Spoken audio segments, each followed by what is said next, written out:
Now we will reconvene the regular meeting of the Newton County Council for February 17th. Is there any monthly board reports? Does anybody have anything they need to report today? Okay, minutes, and we don't have any None. today to go, so we'll move. Where the Tammy go? Move into the prosecutor's salary amendment. If you guys remember, Matt wasn't here, but we at our last meeting, the prosecutor asked about the salaries in 2026 for the two investigators and the prosecutor's budget. I don't know, when did we do that? We determined 24, was it, when we adjusted the rate of pay for the investigators to mirror the sheriff's deputy? And The sheriff's investigator. well, that's listed as detective. Not as a deputy, detective. Yeah, that's what it is in the line item.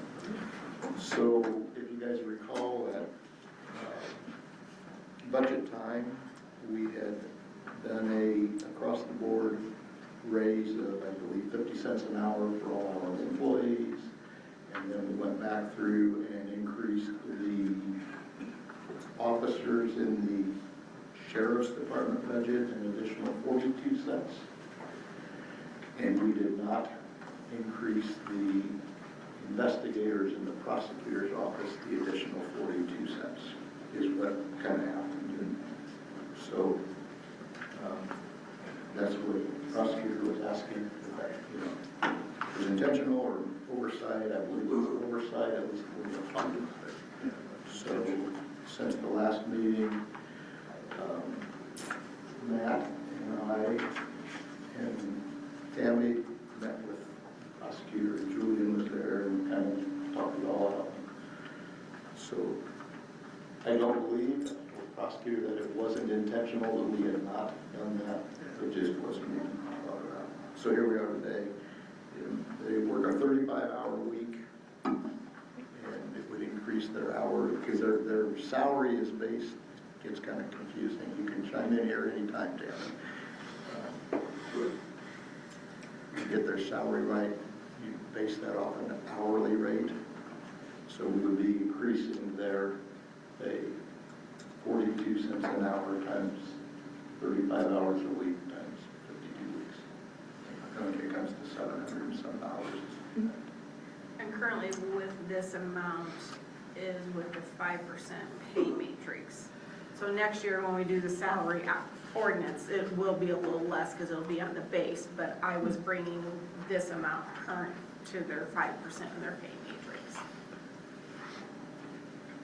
So, Would it be retroactive or starting at now? I would think we want it retroactive to the year, and if that can be done. And I think that's what I was going to recommend when you guys asked if we went back to retro the beginning of the year when we started. So the salary amendment ordinance is in front of you. I would make a motion to amend that to increase his pay to match that same increase that the detective got and make it retroactive to the first of the year. The 42 cents. Yeah, the 42 cents. For a second. I'll second. I'm sorry, just a question, is that for both of the investigators in the Yeah, for office? both, yeah. I didn't mean to single just one out, but that's for both. Both investigators. So I believe the motion from Mick, seconded by Heidi, would be to increase the investigators' salary ordinance, to amend it to add the 42 cents on that was added to the sheriff's detective to make those compensated equal in increase. Is that right? Yeah. That right? Sorry, yeah. Any other discussion? All those in favor of the motion say aye. Aye. Opposed? I'll abstain from the vote due to the fact that one of the employees is a relative. Motion carried. Thank you. Thank you, guys. You bet. You got the Thomas thing, right? Okay. Transfer the clerk's budget of $269.73. Basically, that's just, I had to buy like a money counter and a counterfeit machine, so, and I didn't have an equipment budget, so I just needed to transfer it. I make a motion to approve the transfer for the clerk's office. Second. Thank you, guys. Motion by Nick, second by Matt to approve the transfer request in the clerk's county general budget. Discussion? All those in favor say aye. Aye. Opposed? Motion carried. In the commissioners, we have a salary amendment for drug-free coalition coordinator, director, I don't know. It's coordinator. Okay. So you guys were aware that Jean Bell, after how many years, 37 years or whatever, Yes. retired.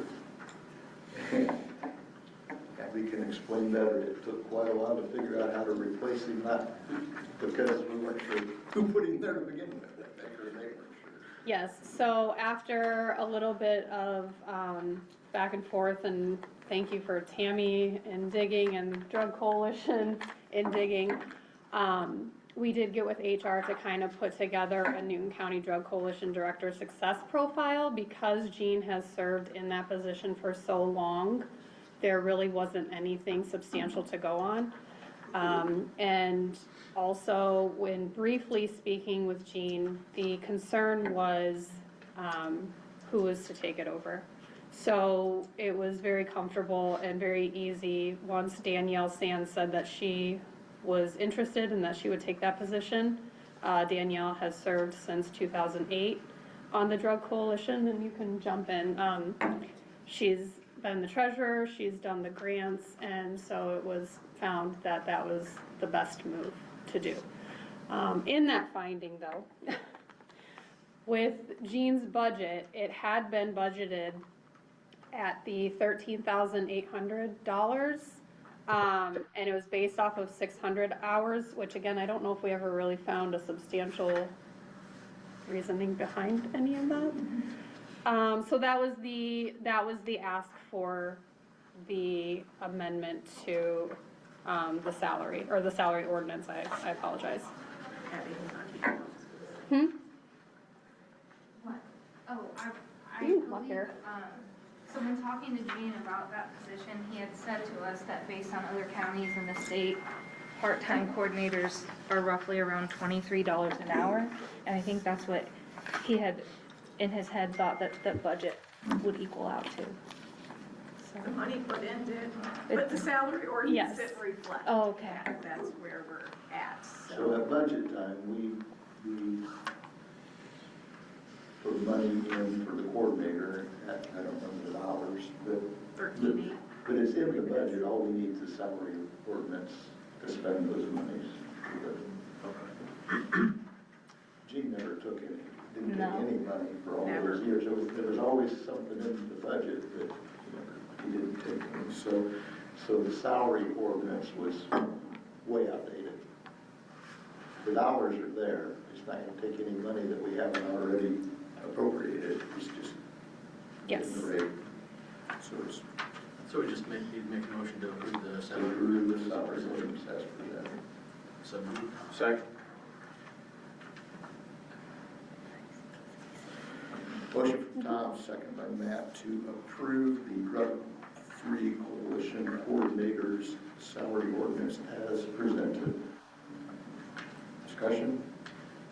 All those in favor say aye. Aye. Opposed? Thank you. Thank you, and I apologize, because when it came up on our board, it came up as a board appointment, so then once he resigned, we then found that it was not, it was more or less a director, so. Perfect. Thank you very Good luck. much. Thank you. Thank you. Got it for at least 30 years. Well, I've put almost 20 in so far, so. Wow, that doesn't count though. You start over, you got another 30 to go. Thank you. Under the commissioners, we have an encumbrance, our landfill IT budget of $7,497.52. And Tammy said that it meets all the requirements of an encumbrance from last year's budgets. And it was invoices, all sudden, they said we owed this money, and we couldn't figure it out. We just didn't even have the invoices. I don't, we've changed things, so Jody and I both receive, so hopefully both of us keeping an eye, we won't miss these. So some of them were pretty old, and I just didn't want it to truly hit this year's budget when it was last year's. I assume there was money left in the budget to cover it. Yes. I'll make a motion to approve the encumbrance for the commissioner IT line item at $7,497.52. Second? Motion by Tom, second by Mick to approve the encumbrance request in the IT landfill budget under the commissioners. Discussion? All in favor say aye. Aye. Opposed? Motion carried. We also have an encumbrance in EMS, medical supplies of $5,081.50. Kind of the same thing, everything. Money's there, just. The money was there, there's invoice that was dated before the end of the year. It qualifies. I make a motion to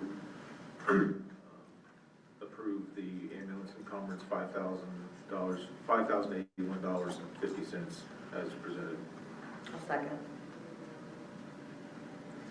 Motion by Matt, second by Heidi to approve the ambulance encumbrance as presented.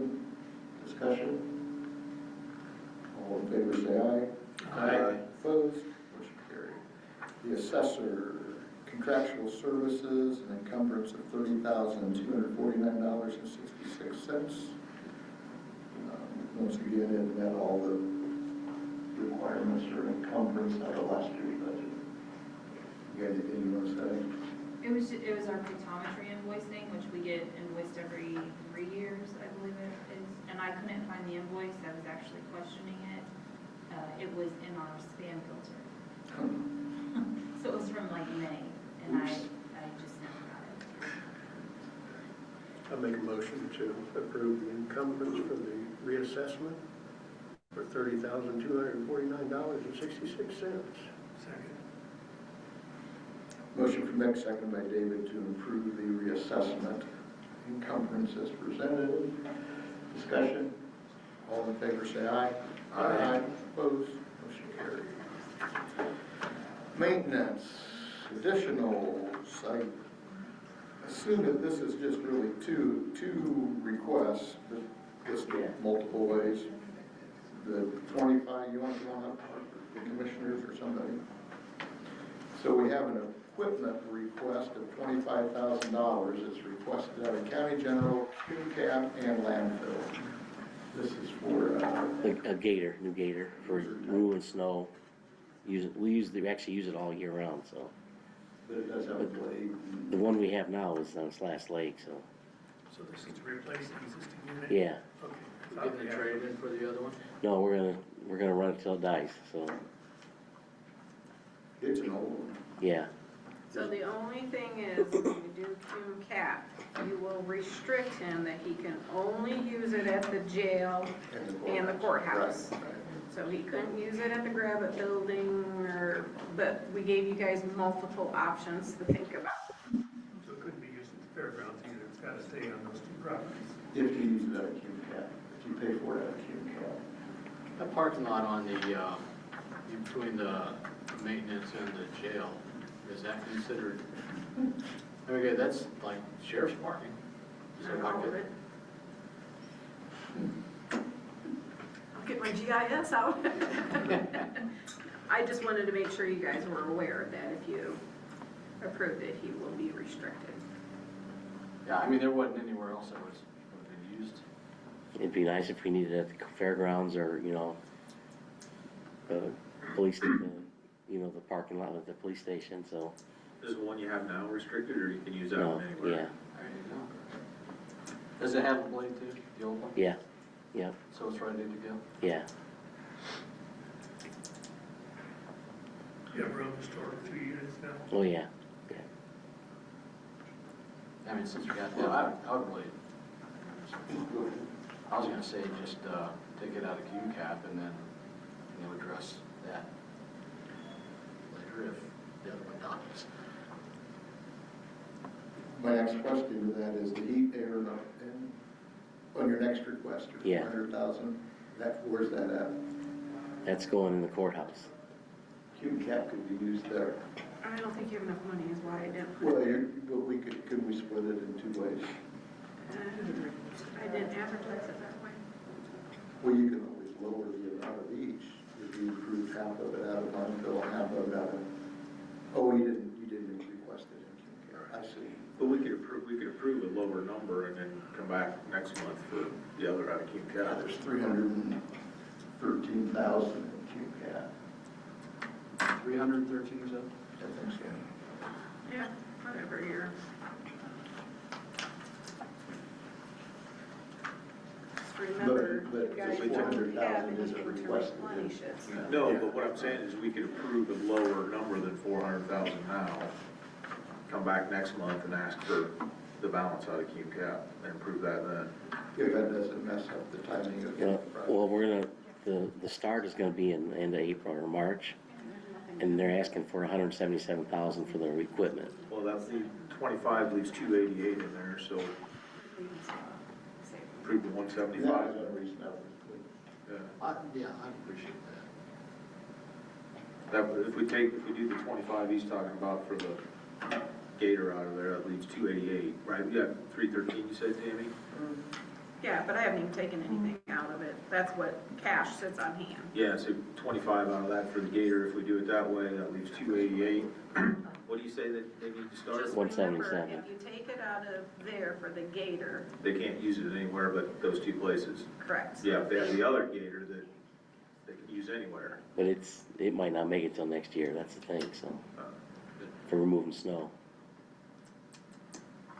I mean, you could use it at the surveyor's office, and not just Right. move it to snow, but through the rest of the Right, year as yeah. you're doing maintenance or whatever. I mean, technically, it couldn't be used anywhere else.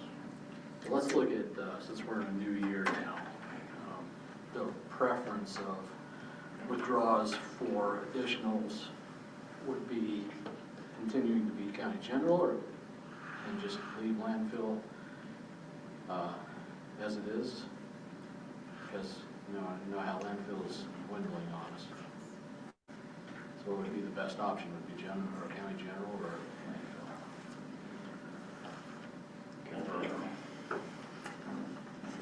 But, I mean, we do have some money in county general, but it's, Do we have 200,000 in county general?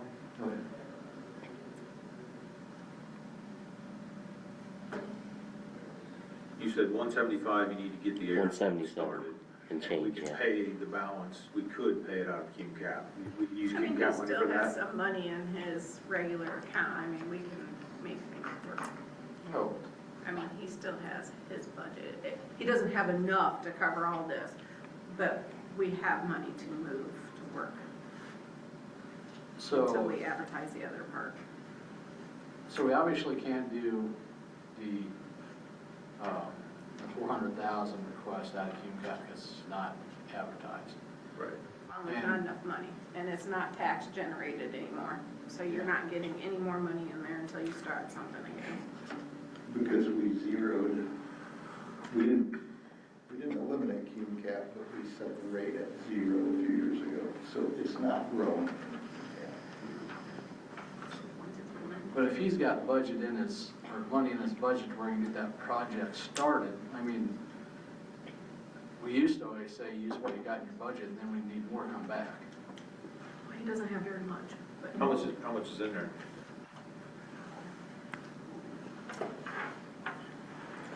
we have a parking lot project, resealing, repaving too, so. I understand, but we can That's- replenish. If we have to use this now, there's always, that's what we're looking at. I mean, your projects are set.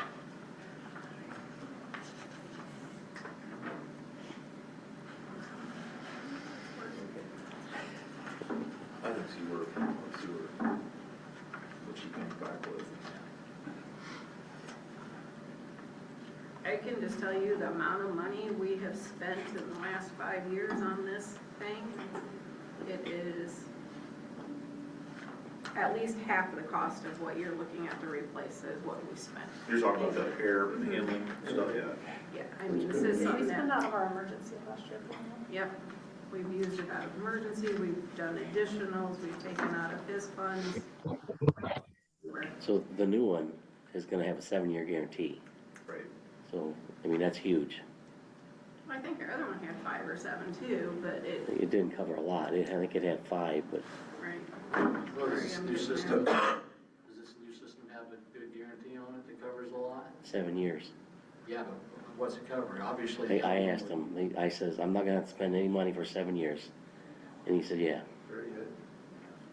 Has Linda reviewed that, just to make sure? What's that? Has Linda reviewed that, to make sure that's a good, tight contract that we don't have to pay? I don't know if she, I don't think so, I no. think she should, I mean, just my 2 cents worth, because it's like buying a warranty on, or an extended warranty on a car, sometimes they don't Yeah. cover anything, so. He has like 240,000 that he can, that will wipe out his account, but he has 240. I mean, Okay. that's on his repairs to do anything that keeps him operating and going, but And you need 175 to get, 177, 178. 177 to get started, and he's got 240 in there now. but if he has anything else, I mean, I might have some claims sitting there. Wipes. I probably got 5,000 claims sitting on there now. Was there a possibility that we could have him just take that 177 and use that out of your current budget? And then perhaps we would put the rest in a cume cap Yeah, come back with that. next meeting? Yeah. How are you gonna replenish his account, because I can't move funds on. Well, if he's needing something else, then he can come back for an additional on it. But as far as this particular So why project, can't we do the additional out of county general and replenish the other part? I mean, if you're making them take the one out, then can't we just, Because I think in budget, the dollars that were put in there, some of that was project specific, wasn't it? absolutely. I mean, I've already paid to add. So that's why he has that much in there, because we approved basically the money for those projects. And this air handling thing wasn't?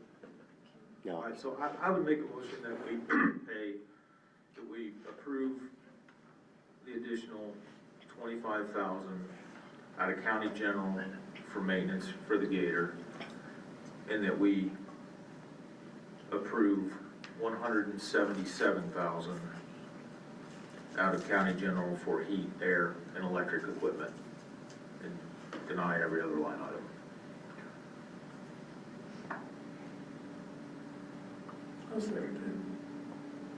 I think that should be subject to me reviewing the contract for the heating and air. Heating and air, okay. Subject to Linda reviewing the heating and air contract. Thank you, because then that way we know we're covered. Mhm. Whatever they're Right. telling you, they have to abide by. Yeah. Correct. So a motion from Matt, seconded by David, to approve the $25,000 additional request at a county general, deny the $25,000 request at a cume cap, deny the $25,000 request at a landfill, reduce the county general request of heat, air, and electric equipment to $175,000. 177. $177,000, and deny the $400,000 heat, air, equipment request out of landfill, and the approval of the $177,000 be subject to favorable review of the contract by the county attorney. Correct. Is that correct? Yep. Is that- So then am I gonna, where is he gonna come up with the other $223,000? Is that what we're gonna advertise in the deal? Advertise QCAP and come back, yep. In fact, it probably would be a bad idea just to, come back with other options other than just QCAP too, in case something comes up between now and next month's meeting. Any other discussion on the motion? Everybody understand it? You got it, Tammy, the 177. Who seconded that? Sorry. David. Okay. There's no further discussion or questions. We'll vote on the motion. All in favor, say aye. Aye. Opposed? Motion carried. One more question. Sure. Can Tammy make a check out for that Gator if the parts are in? That's a question for, we approve the money. You guys closed your meeting. I'll send an email and ask. Okay. They don't have a problem. All right. I forgot to have you guys. Okay. Thanks, you guys. Thanks, Mark. Economic development, additional request, just a little one. $2.4 million. Just a little. Business development. It's always money. This is the George A. project, I believe, is that right? Yeah, correct. Yeah, he gets a deal with me again.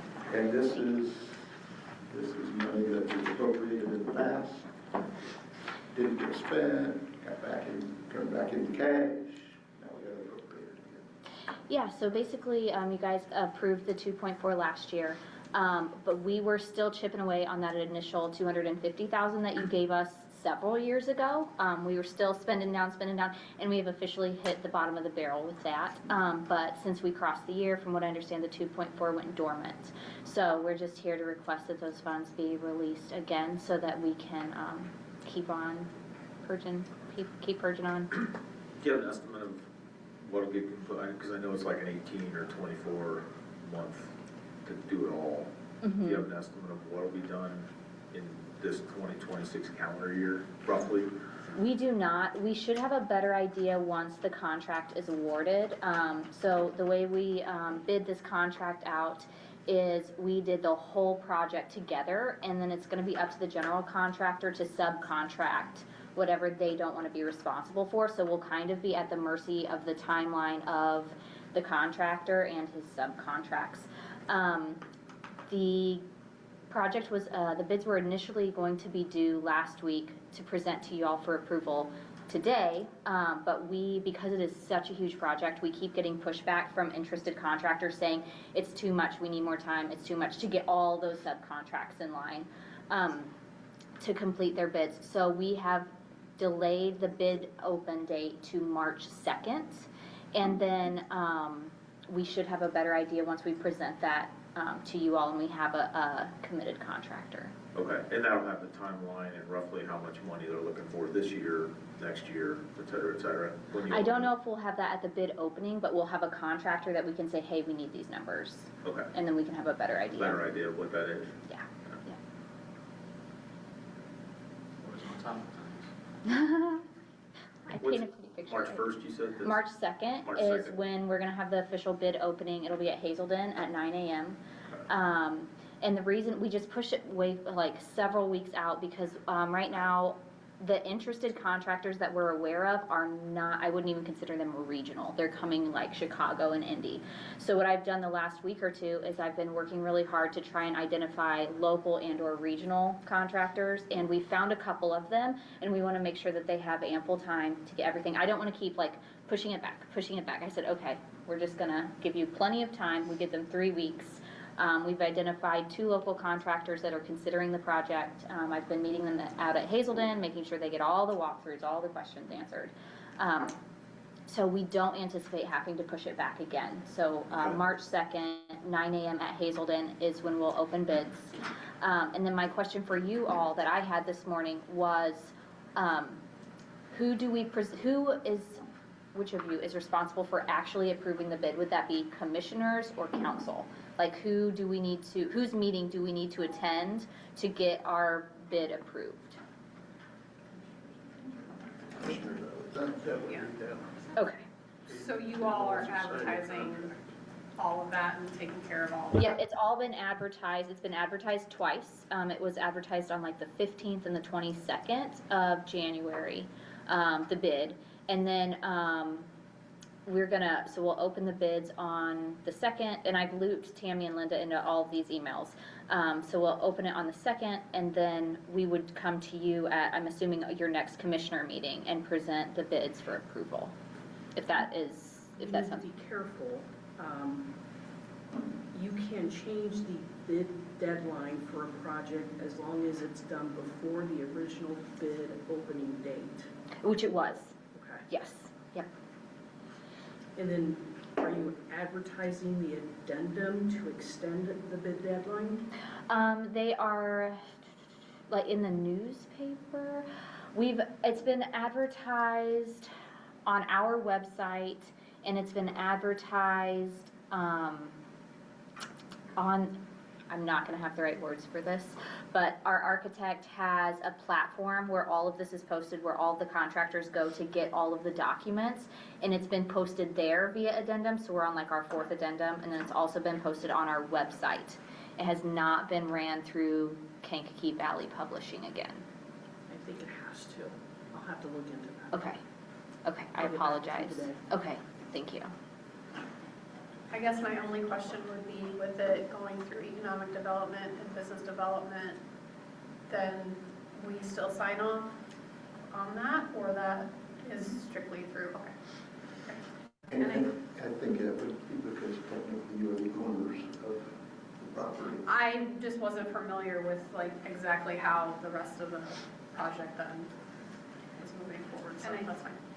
If I'm understood correctly, is once we accept the bids, I think we will take this money and put into that Huntington, and it would be a draw, just like we've done the other projects. I'm pretty sure you would just submit, because then that releases it in, and there's an interest then that we get that. We wouldn't just release the whole 2.4. Yes, It would yeah. just be released as needed. Yeah, so the way we had it written into the contract, and Linda can correct me if I misspeak, but we gave them ample, when we were writing the contract, we asked both Tammy and Linda about how the county claims process works, and we made sure to build into the contract that all claims have to be submitted, I think it was like 30 or 45 days in advance of payment, so that it has time to go through the county claims process to be paid out.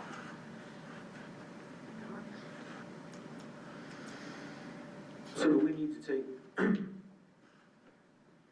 can we table this then until after we get bids, or do we need to take action on this line item today? So we have some outstanding invoices. They're a few $1,000s. We could pay for them out of our own account if we need to. Okay. But we are still seeing architect invoices come through.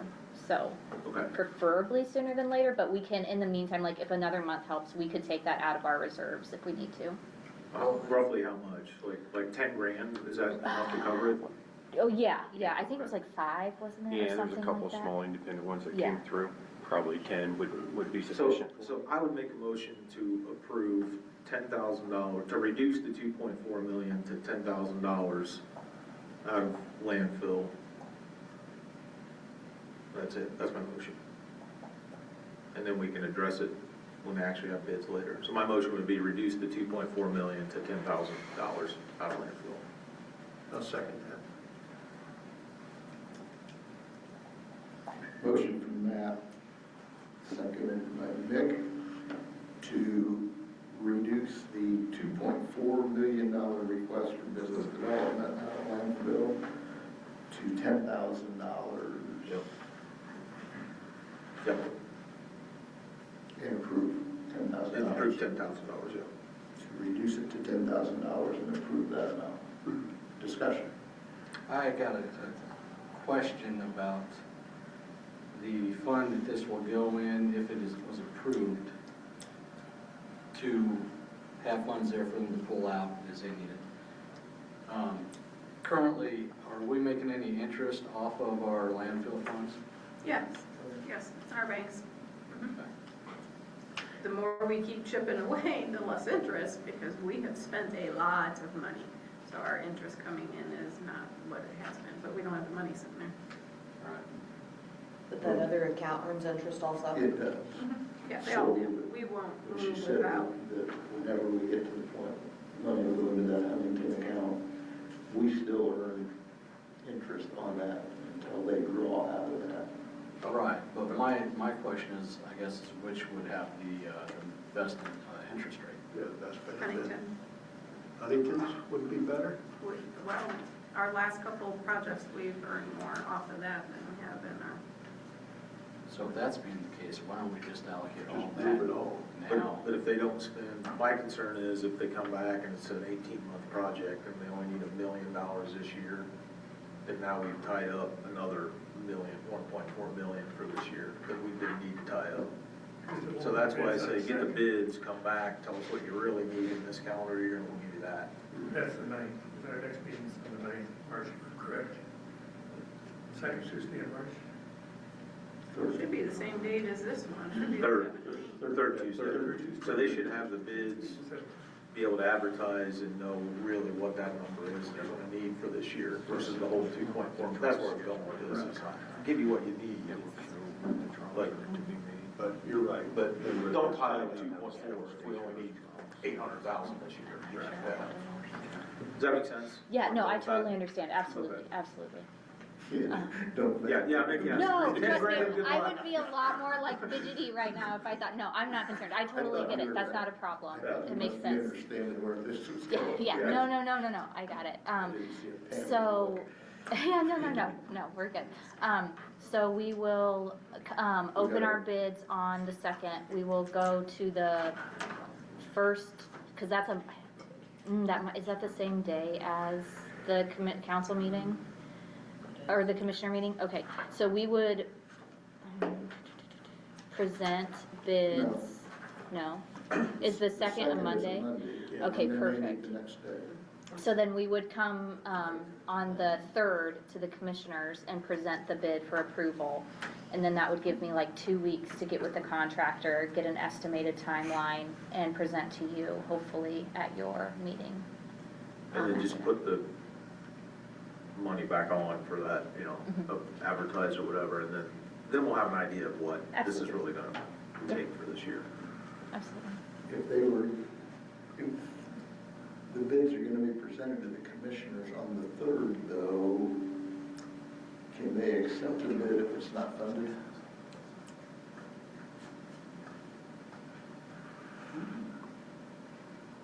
They could accept it contingent the council meeting on the Okay, 17th. as long as there's a way to do that. Okay, can be. Well,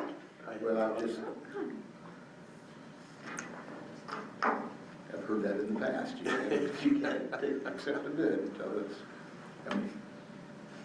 the commissioners have been told that by the council a few times. So now I don't want to force them into doing something. Right.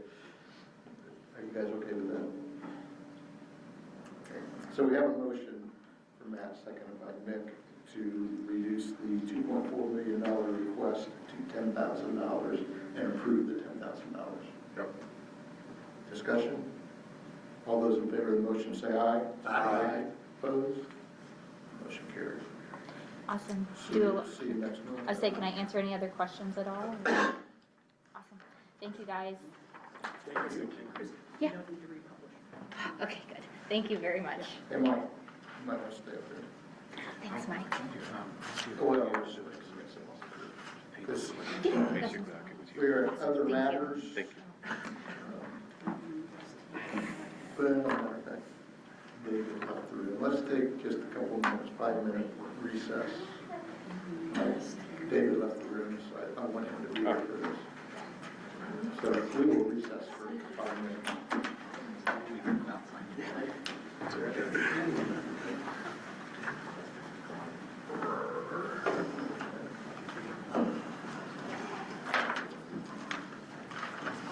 And we are still recording. I was gonna make a comment until I realized.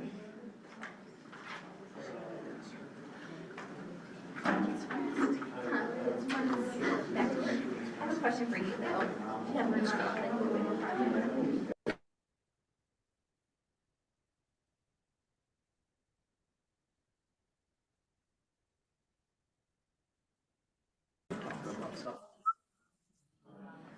Now, We will reopen the recessed county council meeting. We are in other matters on the agenda. First in other matters is the board appointment for Newton County Economic Development. Last meeting, that appointment is technically made by the commissioners with a recommendation from the council. At the last meeting, we voted to recommend Bethany Busboom to continue as the council representative. The commissioners have asked that we reconsider and find and recommend someone different. So that's where we are today. Does that echo real bad back there? Can you guys hear an Yes. echo? Yeah, it's not terrible. no, it's not, it's bad. There is an echo, but it's not terrible. A little bit of feedback. It doesn't sound so good up here. So that's where we are today. Everybody was aware of that. Mike, do you have any recommendations? I've reached out to a couple people, actually was waiting. I haven't had a confirmation from anyone that was accepted, so I don't have anybody today. So I reached out to two, and both decided they didn't want to at this time. So I need to keep looking too. So I think with that, we'll table this till the next meeting, come down with some names, hopefully. You guys, we're open to suggestions from anybody. That would be good. Currently on your board is Carl Ramsey, who lives in kind of the middle of the county. Mike Davis is the Kentland. Recommendation to the commissioners. He sits on the board. Mike lives in Kentland. So just for information. Wasn't there another fellow from the village area? What's his name, Jason? Was he on your board? I think he was on a committee back when we were doing broadband. Okay. If that's the same, Yeah. several years ago. He might be, he'd be from the north end, he might be willing to, I don't have any contact. Do you have his contact? I can get it. Yeah, it's been a little while since I spoke to him. Is there any criteria that you're looking for as far as the? No, there's not. It's just a recommendation from the council. For information purposes, as we approach people, Mike, you guys meet monthly, correct? We meet monthly, correct? And then I assume there's some other work that needs to be done occasionally as meterizers, but does that amount to a lot? Yeah, I mean, it's monthly, obviously, email communication. They have to kind of be, current on that. So I wouldn't be very good at that. Yeah, things move and business things move at a lot faster pace, so a lot of times I have to get answers pretty quick for things. But yes, monthly meetings, and then obviously the president would hold any other responsibilities in terms of having to sign the claims and things of that nature, and attend grand openings, any other events that I host throughout the year. I try to host something every few months, so I always invite my board, and sometimes they can send a representative of the three, and sometimes they can. So they can be as active as they would like to be, and I would like, them to be as active as I am. So That board's compensated, like? it's the standard county at $100 a meeting. Per meeting? Okay.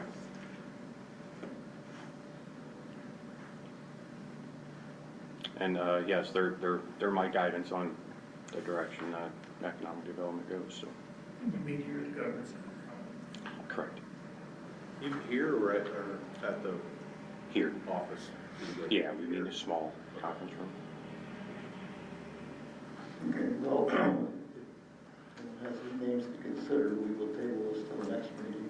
Am I correct, Mike? Is Bethany still on the board until she's replaced? She's still active? Correct. Good, I'm glad that she was willing to do that. Yeah, she is. Good. What time are the meetings typically? 1 PM. Fourth Monday. Same day every month? Yes. Okay. Fourth Monday, you said? Yes, 1 PM. And a lot of times, those can change throughout the year based off of the schedules of the board members. Before, it might be in the evening, and now they're at 1 PM. They can be flexible though? Yeah. Okay. Any other questions of Mike? Thanks, Mike. Thank you. Well, Mark, you've waited a long time. We have a request EMS to fill an open position that's been left For a while. for several years. Yeah, so I sent out this proposal that I wrote to your guys' emails last night, but just in case you didn't see it, I wanted to share it with you. So since I've started back in November, staffing has been something that's been difficult for the department. And thankfully, since November, things have improved a bit. We've hired 2 full-time people, bringing our full seats up to 11, which is a big improvement from where we were. But what we found in November is we had 2 full-time resignations. So we're back to where we started in November, and someone could get hurt tomorrow, someone could resign tomorrow, and we'd be in the same problem area that we were in November, which is crisis mode. So those seats being open led to some difficulty in finding coverage. We've had reduced protection. There was several days where we had to put an ambulance out of service. So as you guys know, we have 2 ambulances in the county. There were a few instances where we only had 1 ambulance to transport patients. And when that happens, we have to rely on outside agencies coming from Lowell or DeMont or Jasper County, et cetera, to come help when people are having heart attacks and strokes and stuff like that. So it's a big deal to keep those ambulances staffed. So in an effort to do that, I've worked some hours on the truck. Instead of being in a director's seat in an office working on the department, the assistant director stepped up and he's worked some shifts. But the problem with this is I can only fill 1 seat at a time. Like for instance, today we had a call off for a paramedic and we already had an open spot from this spot that's not funded. So there was 2 open seats today. Luckily, we were able to get it covered with some overtime, but it could have been a problem, even though we have 11 of the 12 filled currently. So what I'm asking for is for you guys to fund this so that the department has some more margin. People are going to go on vacation, people are going to get sick, people are going to resign, and the way we're set up now, we're really close to being in a bad position again. So on the last page, I've got some numbers for you guys because of course we need to figure out what that costs. What I'm requesting is that we fund it at a paramedic rate. The benefit of putting a paramedic in that spot is if like today there's a call off, we can fill that position with a EMT or a paramedic. If we fund it just for an EMT, filling that spot is a little bit harder. So we have more flexibility with a paramedic. We have the benefit of a couple ambulances that are filled with 2 paramedics, so we have a little bit of flexibility with covering with that. But the more paramedics we have in the department, the more ability to cover and staff trucks that we have. And there's also the benefit of they have an enhanced tool bag that they can utilize. So depending on how many years of experience the paramedic has when they come in, between their salary and the benefit package, I kind of estimated around 30% for benefits. You're looking at somewhere between 85 to 94 or 5 a year for that position. If I can't find a paramedic and we can find a good EMT, if we put them in that full-time spot, it's still better than where we're at right now. And we'd obviously save some money if we did that. But I would just like the option to fill it with the paramedic if I could find a good one. So Isn't a paramedic required on each route? it is, yeah. So right now we have 2 ambulances that are staffed with 2 paramedics. And then there's a paramedic on every shift paired with an EMT aside from those 2 shifts. So What's the, and you might not know this, but what is the history of the 12th position? Why it's not filled? Is it not filled because we couldn't get anyone to fill it? Or what's up with that? So, Tammy, you might be able to help with this. So my understanding throughout the years has been, at one point it was filled and then it wasn't, and the director was kind of, a working director, so I think at one point, every third day, the director worked 24 hours on the truck, and that was the 12th spot. And then at other periods, it was the expectation that that spot was open for part-time staff, and then if we couldn't find part-time staff or full-time staff that wanted to shift, then the director would fill that position. The problem with that is we are spending a ton of money on overtime for our full-time staff to fill that position. I don't know if you can tell me the numbers, Tammy, what we spent last month on overtime, but it was a ton of money. So really what we're doing is we're spending the money to fund this position in overtime, and we're not having any added benefit to the people of Newton County. So what we're getting is paramedics that are working 140, 150, 160 hours every 2 weeks working these open spots. And like, that's just, it's not safe, it's not fiscally responsible. I think my staff will probably be disappointed that some of the overtime goes away, but like, it's gonna make for a safer department, so. There's a mental health aspect to it too. Well, that too. So, I mean, Mark's pretty right on how it happened. It was filled, I don't remember the year, but it was the year we, at budget time, realized we had some real issues, dollar-wise, in county general. Ambulance always has had a few issues, but, we adjust the rate on that between county general and ambulance and all that, try to make things work. So that's kind of when it initiated that we would go to a working director. Everybody seemed to be okay with it at the time. I mean, it was an amicable, it wasn't forced on the director at the time. And then I think, and you probably could address this too, the availability of medics to come part-time was maybe a little more 10 years ago than now. It seemed like there was a lot of medics working full-time other places. They'd come here. It was a lot easier to fill that shift with part-time. And there was a benefit to our own that they could pick up more overtime hours. And so that was kind of what led into all of this. And then as directors change, there's always different opinions on how it should be run. The labor bill doesn't change. And, I think Kurt has changed a lot of that.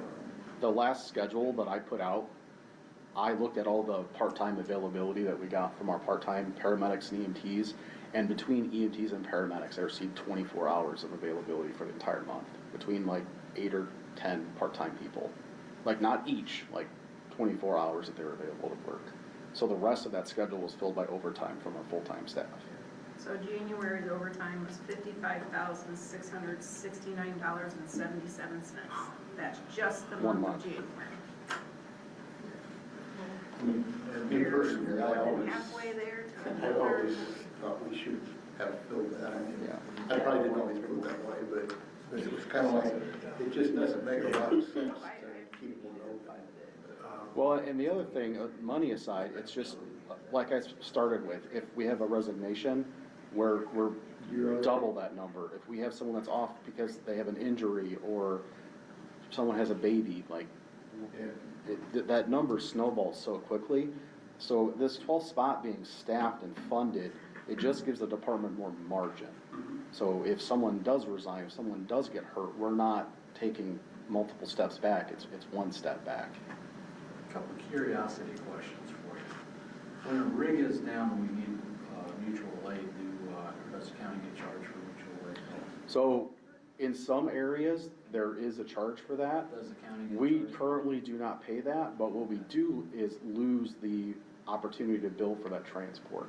So depending on if it's a basic life support transport or an advanced life support transport, we're losing out on the opportunity to bill somewhere between $800 and $1,500, depending on what the call was and what needs to be done on the transport. Or not bill, if it's no pay. What's that? Or not bill, if it's no pay, there's a lot of write-offs.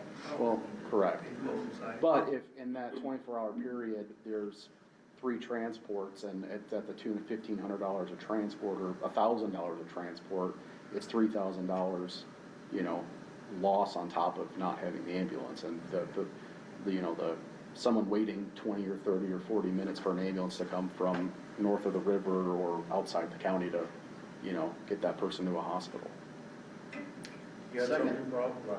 Well, there's been talk by, at least a conversation I've witnessed, our folks to the north, like now they're charging, we don't charge for lift assist. And the ambulance to the north of us, they do charge now for lift assist, and there was a conversation that anytime they go out of their jurisdiction, they're gonna start billing. Now, I didn't hear that directly from the top, but I do know that they're charging $300 per call on a lift assist. So where Newton County, you know, we don't. But the comment with that was, anytime they go somewhere else, there is a chance they're gonna start billing whoever they're going to for helping. I assume there's times where we provide mutual aid to others occasionally. Yeah, several times a month we'll go to a different county to I help. assume that. Yeah. Well, and that's, I think, part of the reason why we're not getting billed is we help them as much as they help us. So. And that's, You mentioned the amount for the transport that potentially could be billed. Sure. Does that vary by where you transport to? So every level of call, we can bill a certain amount for, and then on top of that, we charge mileage. So there's a flat mileage fee for however many miles. So if we go to the closest hospital in Rensselaer or Crown Point versus transporting to Lafayette, the Lafayette transports will cost more, just because of the mileage charge. But as far as the care, if we start an IV and some oxygen and that sort of thing, like that amount is the same regardless of where we transport them to. Who gets paid to lift assist to be, Nobody. good? Oh, you When mean they up do north? charge- It goes to their ambulance. But I thought fire department provided lift assist. They get called, it's just like we do. Right. If there's a 911 call for a lift assist, they page out the ambulance and then whatever corresponding fire department, but we don't get paid for that either. So the $300 doesn't go to the fire department, No, goes it to the goes, ambulance. it will go to that ambulance. Okay. So, but I mean, right, currently, I don't think, David, they're charging going outside of their jurisdiction right now. But that was a comment that a couple medics had made to me because we cover into Lake County. Lake Township covers up into Lake County, okay? Yeah, up to 219th Avenue, climb the state line. And so, because of that, we deal with Tri-Creek, you follow me? Right. And so that's how this conversation, we were outside putting stuff away and this conversation came up that they were billing for lift assists and that potentially they were gonna be billing if they didn't say just Newton County, but if they go out of their footprint, because of funding and because of, truthfully, it's because of the amount of calls they're running, I believe. They're just, I think they're to the point, that agency, I think, is to the point they're gonna staff a third ambulance full-time. So, I mean, none of that came from the very top guy, like, it's not like I said in a meeting, it's just, those are conversations, and I just know in this particular call, that lady was getting billed $300 from them, and I don't know if that's something down the road we're gonna have to look at or not, but sometimes these calls are frequent flyers. I mean, you might have some addresses I you think just we know. should charge lift assist, and that's something that we should, you and Paula should look at, perhaps. So at Newton County, we don't have a separate billing line for lift assist. We just call it what's called a refusal. So whether you're having chest pains and you have an ambulance come out and look at you and you say, hey, I don't want to go to the hospital, or someone fell and you picked up off the floor next to their bed because they rolled out of bed, like it's a refusal, and we charge $50 for a refusal. So some agencies have a separate, like lift assist is different because it's not quite they're not getting an assessment like they would if they had a medical complaint. It's just someone fell, we got to pick them up. Like, you're good, we're good, have a nice day. Like that's what that is. But Newton County treats it all as a refusal, just for like the liability aspect. We do an assessment on everyone. In the event that you actually have to shut a rig down, what does the second person do? So if we have an open seat and there's one staff seat, so it depends. What we've done since I've been here, they've jumped into the chase vehicle and they were a paramedic response. So they can't transport, but they can go to a scene and give someone oxygen, do CPR, that sort of thing, and start medical care before an ambulance gets there to transport. So the chase vehicle is another ambulance? It has all the equipment the ambulance has, except it can't transport. So they can do the same medications, the same procedures, they just can't take someone to the hospital. You can't put someone in the passenger seat or in the back and take off. Because there's only one person in. Correct, yeah. So that's why I wanted to sit here with Mark and kind of let you all know that since we have been given the chase vehicle, because we did acquire it from Lake Township, and so the money spent on it was very minimal as far as getting it lettered and getting the equipment and stuff in it. We haven't really had a good blueprint to kind of go off of within the last year on, you know, how many calls it's gone out on, how beneficial it's been.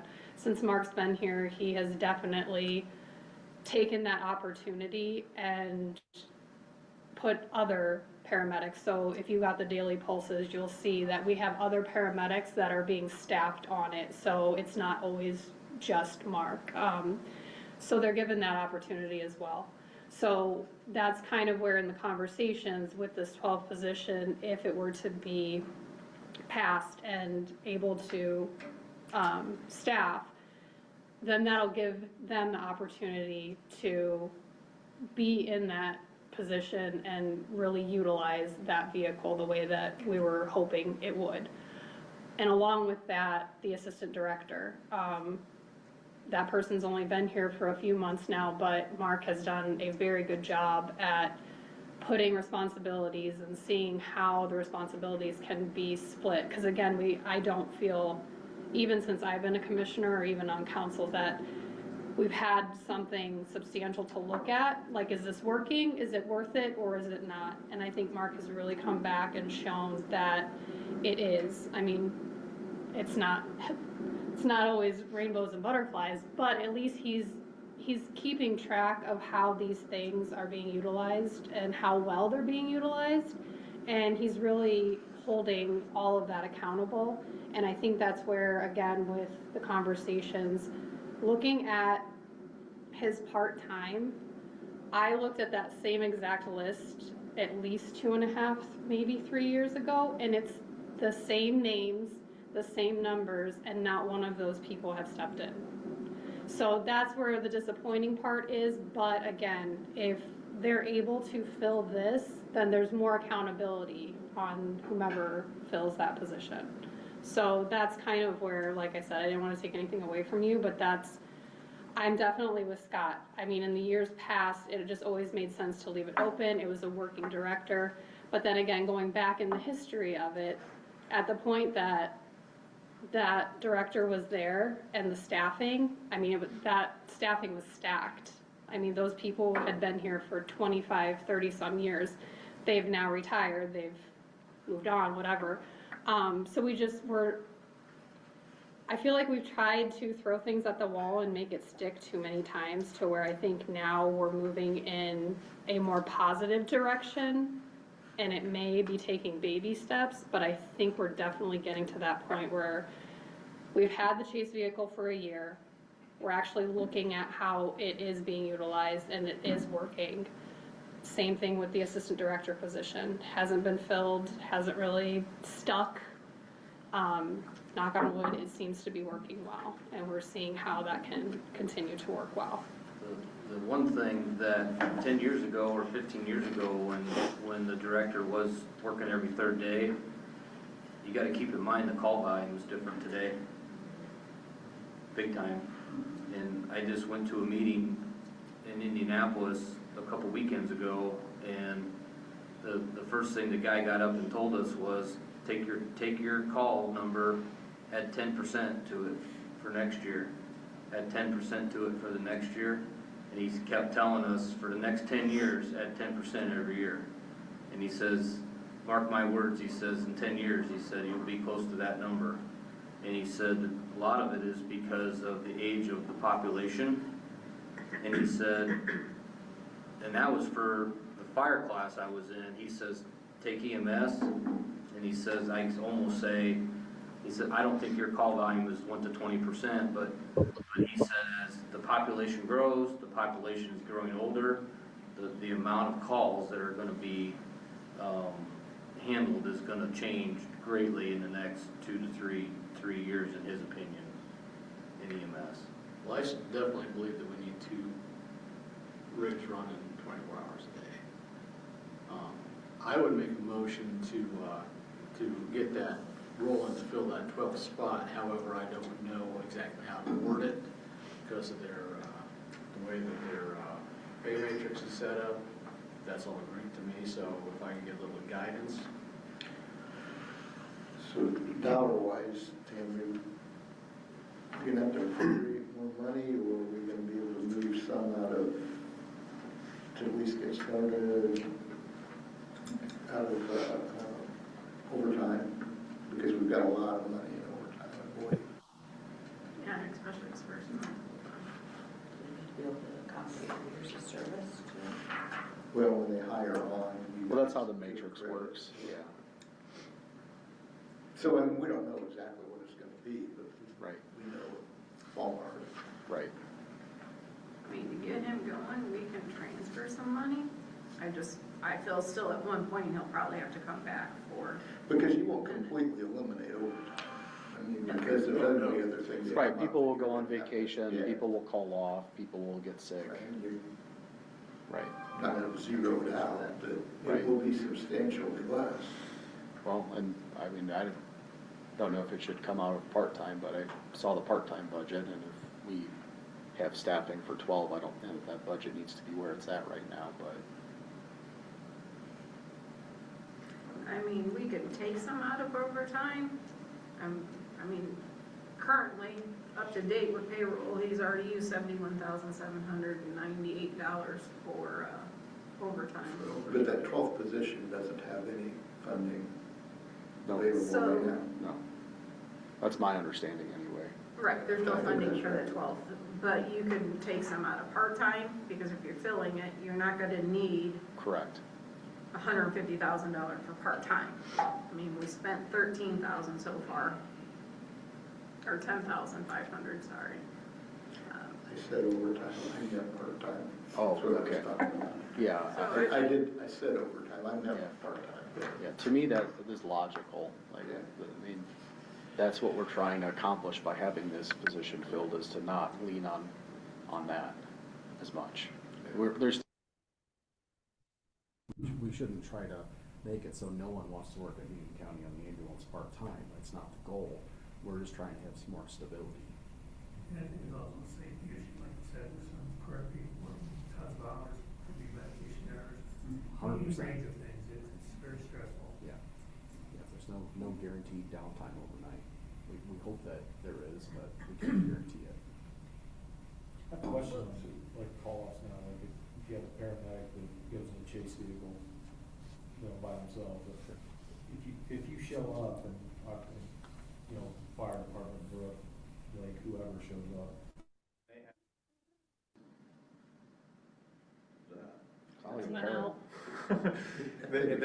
They have EMTs, can you then transport or no? If one of those EMTs goes? As a driver first. So yes and no. Okay. So I'll use Lake Township as an example. Lake Township, right now, to my understanding, has one EMT on the department. If we knew that one EMT was available, and that chase vehicle was stationed at our North Station, and it was a Lake Township call, and we knew that an EMT was gonna be available, they could take the ambulance out, and that firefighter could drive. Okay, got it. But if we don't know if he's available, Right. or he had to go out of the county for some reason, and it's not communicated, then there's a problem, because we'll show up with an ambulance, and the family doesn't understand, like, there's already taking my family member to the hospital. Right. With the chase, there's little expectation that Explorer or Expedition could transport someone. Right. So, Okay. but not all of the volunteer fire departments in Newton County have EMTs. So, understood. So, I'm just, I'm thinking. I'm very not so much, to solve yeah, the problem today, I'm, but that's. yes, I'm very much team, we need to get more EMTs trained so that we can utilize that resource. Yeah. And there's been talks of there being upcoming EMT classes Yeah. and trying to invest in our people here I already. mean, to Rob's point, if it's 10% every year over the next 10 years, if we have a plan in the county to, hey, we need 5 EMTs on every fire department. Right. And one showing up It on would call, go, you it know, would then go a long way. that helps alleviate some of this, not today, but that we stay ahead of it 3 years from now, 4 years from now, 5 years from now. Yeah. We've had conversations with, as Lake Township with Mark about not having people get their EMR. Just go straight, you know, somebody comes in and wants to get their EMR, just go straight past the EMR and go right for their EMT. That way we have more, we'll get more EMTs because, of course, it's a lot longer class. And then what an EMR class is, 6 weeks, EMR class, EMTs maybe 6 months. Yeah. But the fact of the matter is you have so much more ability if something does happen, you know, and we're blessed in this county because so far the county's been paying for those classes for you to get your EMT or paramedic, I guess. So that is a benefit, but it's a commitment, and you're already asking people in a fire department for a commitment, and then, but one of the things we've talked about is we've got a couple that need to get their medical, having them go straight into EMT and not get their EMR. Typically, in the volunteer world, typically, you can correct me if I'm wrong, but most people start EMR and then get their feet wet and then they go get their EMT. And we're thinking that maybe speed that up a little bit by trying to talk them into going and getting their EMT, because in this case, if something else happens, you would have the ability to have help on the ambulance. Now, is that Sorry, go ahead. Is that something else you could utilize if they have their EMT certification, that they could actually do part-time work on? Yes. Yeah. You get a bigger pool for that part-time. Yeah. So a base pay for a paramedic that is tapped out, complete years, you're looking at 47,000. So the difference is overtime. So you, out of this 150,000, you could easily take away the 47. Okay. And not have to really touch the overtime as the overtime. So you're still going to be there. That still leaves you. Quite a bit for part-time. So. Right, but we can, down the road, we can make an adjustment if need be. Absolutely. To answer your question, how you go about this, I think it's just a simple motion to create the 12th full-time position. As per existing, first 11. Yeah, but you'd have to include, to make that the full-time position, the benefits come with it. Yeah, but you make the motion, it's a full-time position, and when they're full-time, they qualify for benefits. Well, let's not forget, Tom started a motion, I'm not sure he ever finished. No, there was never a second. Yeah, I was looking for guidance to determine what to make, but yeah, I will make the motion, but I just need to know exactly what it was we needed to do. So the motion would be basically to approve the creation of the 12th position as a full-time position.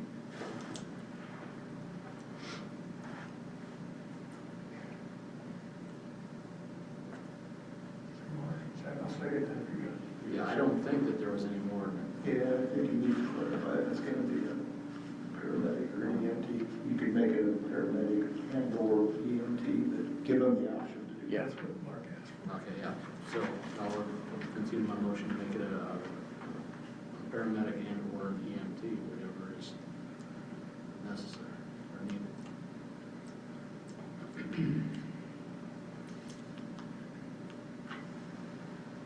Your second. David. I was going to, but David spoke up, so, yeah. Sorry. Motion Tom, seconded by David, to create a 12th full-time position in the EMS budget. The position could be paramedic or EMT. Paid under the current pay increases. Correct? Yep. You with that, Tammy? Any other questions, discussion?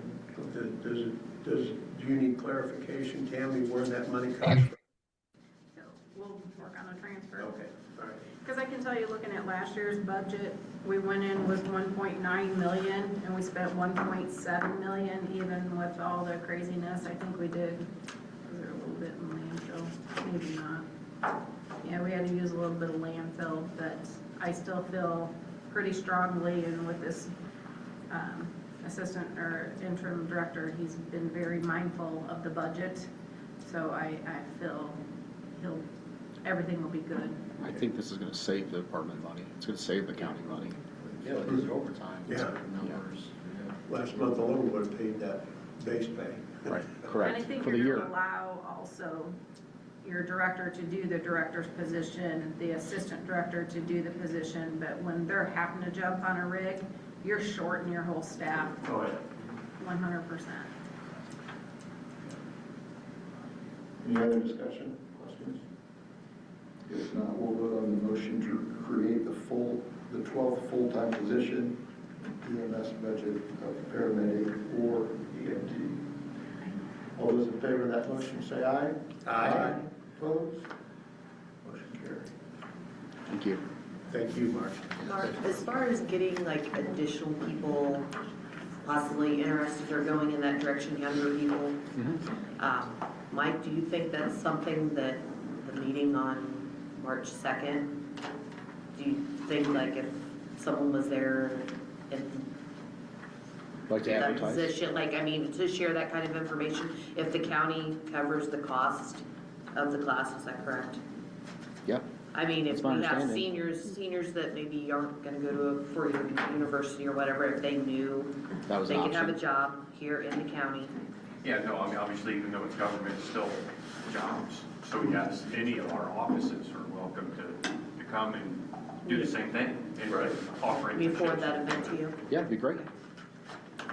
We need some young people with strong backs. I agree. Tammy, do you have anything else?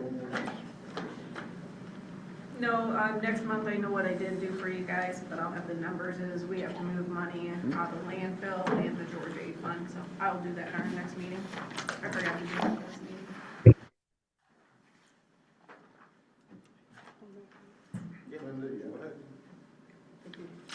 Linda, you scheduled, we are scheduled for a meeting 26th, the 26th at 1. 1 o'clock here.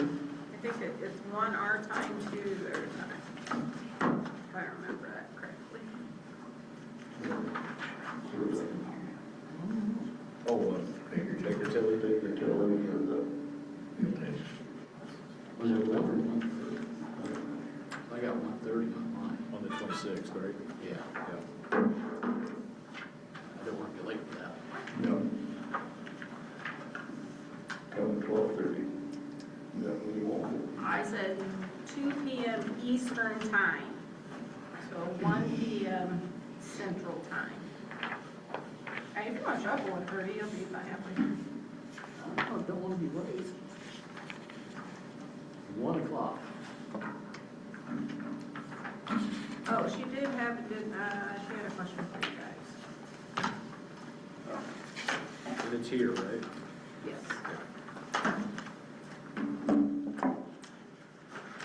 Thought I forwarded you guys this. We can easily determine how much revenue reestablish the CDC fund could bring. And then they're gonna have various examples to increase the lit and the process. Has anything else come up that they wanted us to talk about? So, if there's anything else, I know the wheel tax, but was there anything else, just so that they could be prepared?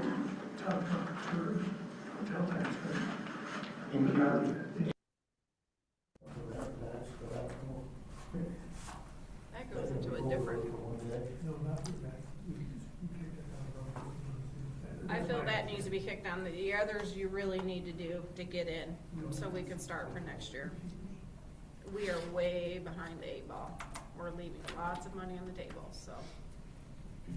I think that's where you guys need to focus, and we can get the innkeeper's tax, because that's, can only be spent certain ways. That's not like a huge benefit. Correct. Yeah, it's not a huge thing to us. So the wheel tax is all you concentrate on, is that what you're saying? No, lit and, I don't know why that keeps shutting off. It's just the camera's still going. Wheel tax is what is gonna give us the money towards the road projects. Correct. Match, To so qualify that's. for. But increasing your lit can help offset your property tax, and Correct. that's where That's we're where missing the we're at. ballgame. Anything else? Just have one thing, and I don't want to take up too much time. I just kind of want guidance. Time. Okay, time me. So as you all know, Greg Willis has wanted to retire and start his fun next chapter. We have interviewed for VSOs. The problem that we're running into is with the new state requirements, the way that the IDVA wants anybody coming into that position holding accreditations, it's kind of come to our attention that something that may have taken, say, 3 to 6 months is now taking 9 to possibly 18 months. So if we're bringing somebody brand new in, it's going to be, Greg's gonna probably have to still hold that VSO card in Newton County for the time being.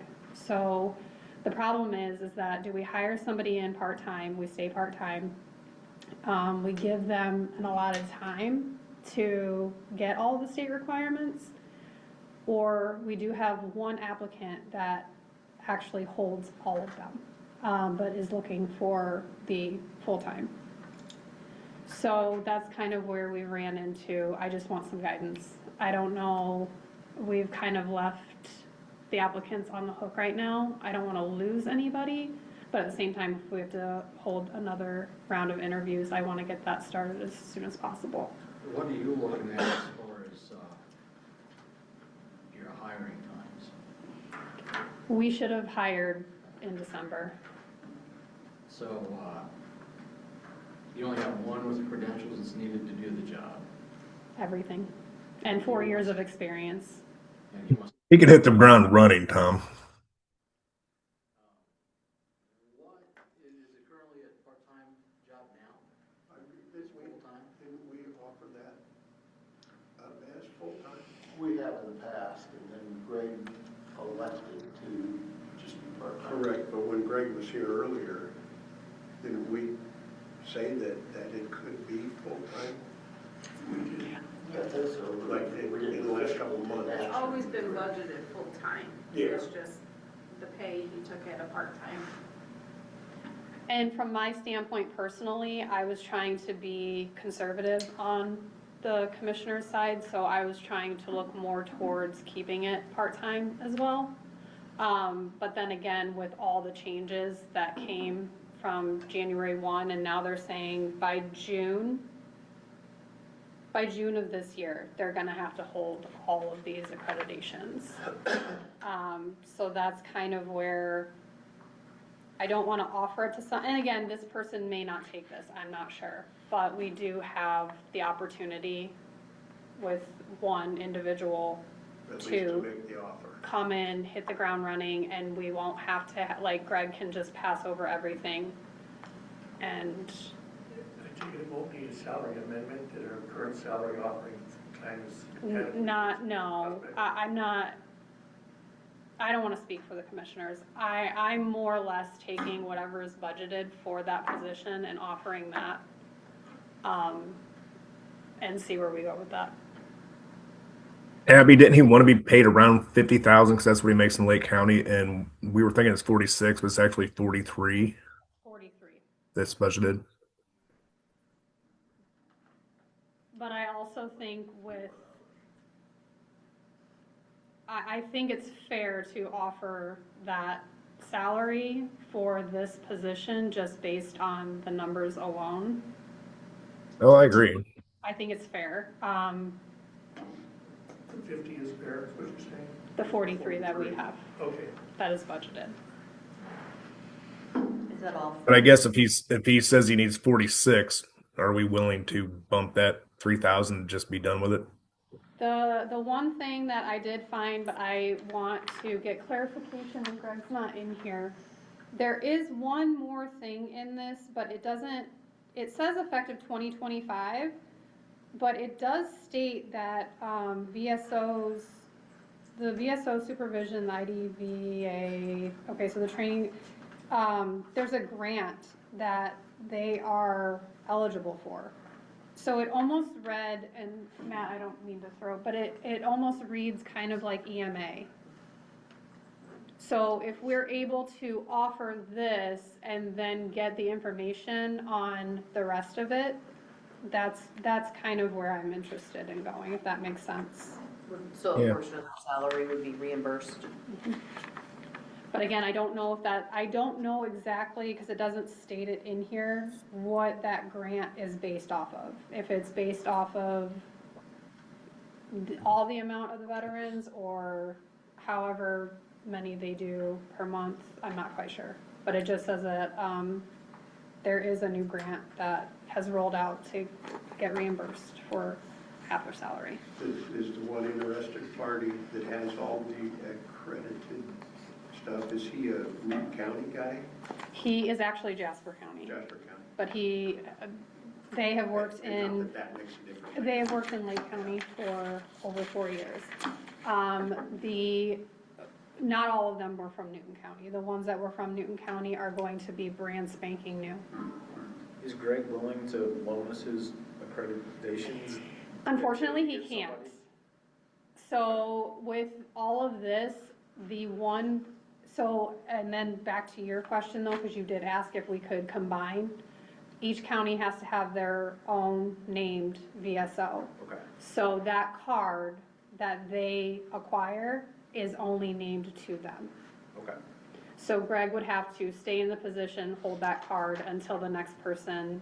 Gets. Yes, because then the accreditations state then done. signs off and says this person is no longer this card for this county. Is he willing to do that even?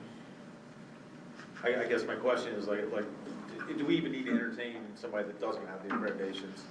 Greg's ready to retire. Greg's been ready to retire, and I feel very, very guilty that we have not allowed him to step on his way.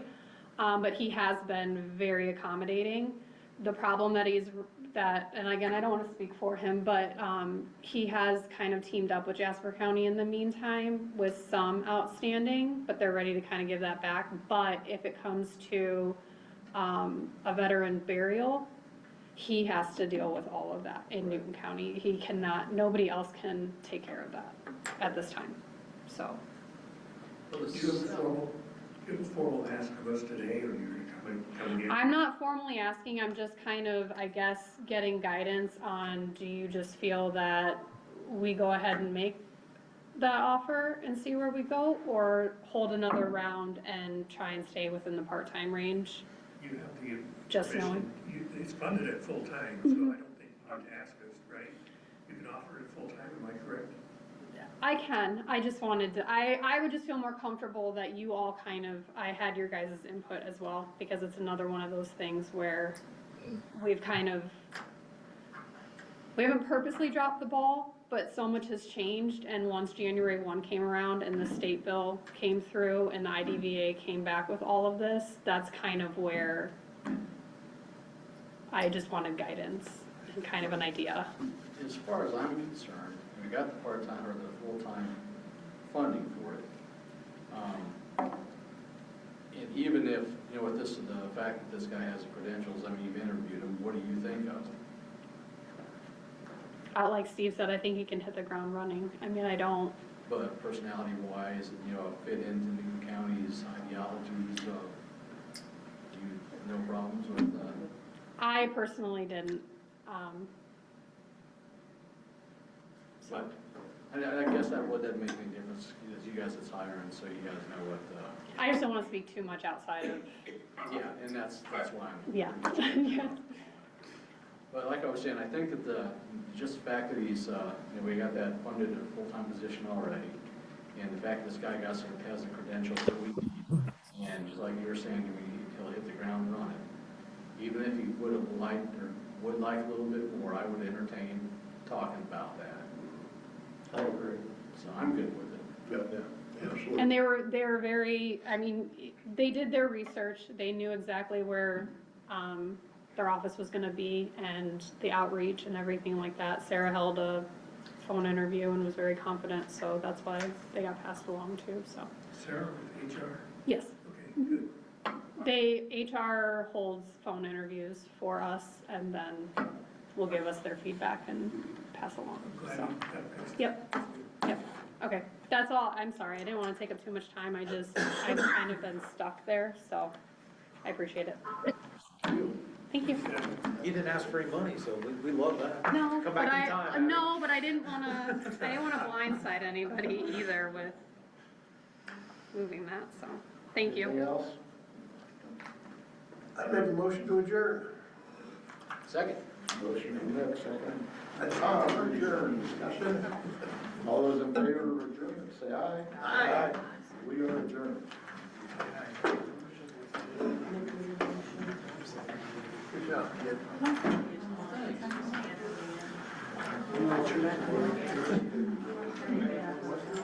Hey, Tammy. Yeah, Tammy, yeah, can you help Jamie with that for tomorrow's meeting at 10 o'clock? yes, Okay, she's gonna be getting hold of you. Thank you. okay, all right. Bye. Bye.